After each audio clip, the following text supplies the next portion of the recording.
14 വർഷം ജയിൽവാസം. ഷെറിൻ പുറത്തേക്ക്. ചെങ്ങന്നൂർ ഭാസ്കര കാർണവർ വധക്കേസിലെ പ്രധാന പ്രതിയാണ്. ഇതൊരു ഏതൊരു പാവപ്പെട്ട വീട്ടിലെ ഒരു പെങ്കൊച്ചായിരുന്നു. എന്നിട്ട് ഇവിടെ വന്ന് വരുമ്പോൾ ഇപ്പോൾ നല്ല ആഡംബര ജീവിതമാണ്. ഇനി ഇവർ കൊലയ്ക്ക് ശേഷം ജയിലിൽ പോയി. അവരിപ്പോൾ ആ കാർണവർ വീട്ടിലുള്ളിനേക്കാളും സുരക്ഷ സൗകര്യങ്ങൾ കൂടിയാണ് ജയിലിൽ കിടന്നത്. ഇതും പിന്നെ വേറെ ചന്ദ്രബോസ് കൊലപാതകം കിടന്ന ഒരു പ്രതിയുണ്ട്. ഭയങ്കരമായിട്ട് ആഡംബര ജീവിതമായിരുന്നു. ജയിലിലൊക്കെ നല്ല സൗകര്യങ്ങൾ കിട്ടുമായിരുന്നു. അത് ഭയങ്കര വാർത്തയായതാണ്.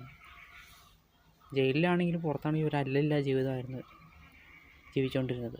ഇപ്പോൾ ഇവർ പുറത്ത് വിടുമ്പോൾ ഇത്രയൊക്കെ ഉള്ളൂ നിയമം എന്നുള്ളത്. നാളെ ഇത് ഗ്രീഷ്മയ്ക്ക് അത് പ്രചോദനമാവുകയും ചെയ്യും, ഉള്ള ലേഡി കുറ്റവാളികൾക്ക്. അപ്പോൾ എല്ലാവർക്കും ഒരു വിചാരമുണ്ട്, 14 വർഷം കഴിഞ്ഞ് സുഖമായിട്ട് ഇറങ്ങാമല്ലോ, എന്തും ചെയ്യാമെന്നുള്ളൊരു വിചാരമുണ്ട്. ശരിക്കും പറഞ്ഞാൽ ആൺകുട്ടികളാണെങ്കിലും പെൺകുട്ടികളാണെങ്കിലും ഇത്ര കൊലപാതകങ്ങളും ഈ ക്രൂരകൃത്യങ്ങളൊക്കെ ചെയ്യുന്നവരെയൊക്കെ നമ്മുടെ നടി പ്രിയങ്ക പറഞ്ഞാൽ സ്പോട്ടിൽ തീർക്കണം എന്ന് തന്നെയാണ് പറയുന്നത്. തീർച്ചയായിട്ടും ഈ കൊലപാതകം ഇവർക്ക് ഇങ്ങനെ ഇത് കിട്ടുമെങ്കിൽ ഗ്രീഷ്മ നാളെ പുറത്തിറങ്ങുമെന്നുള്ള കാര്യത്തിൽ യാതൊരു സംശയവുമില്ല. തീർച്ചയായിട്ടും ഇവരെയൊക്കെ അതിവേഗ കോടതികളിൽ നിന്നൊക്കെ പറയുന്നുണ്ട്. പക്ഷെ ശിക്ഷകൾ അതിവേഗം നടപ്പാലാക്കാൻ ഉള്ള നിയമ സംവിധാനം തീർച്ചയായിട്ടും ഉണ്ടാക്കണം. അല്ലെങ്കിൽ ഇവരെ പോലുള്ള ക്രിമിനലുകൾ കൂടുകയും ചെയ്യും, പെട്ടെന്ന് പുറത്തിറങ്ങുകയും ചെയ്യും. അവരുടെ ധൈര്യത്തിൽ ഇവർ കുറ്റകൃത്യങ്ങൾ കൂടാനും സാധ്യതയുണ്ട്.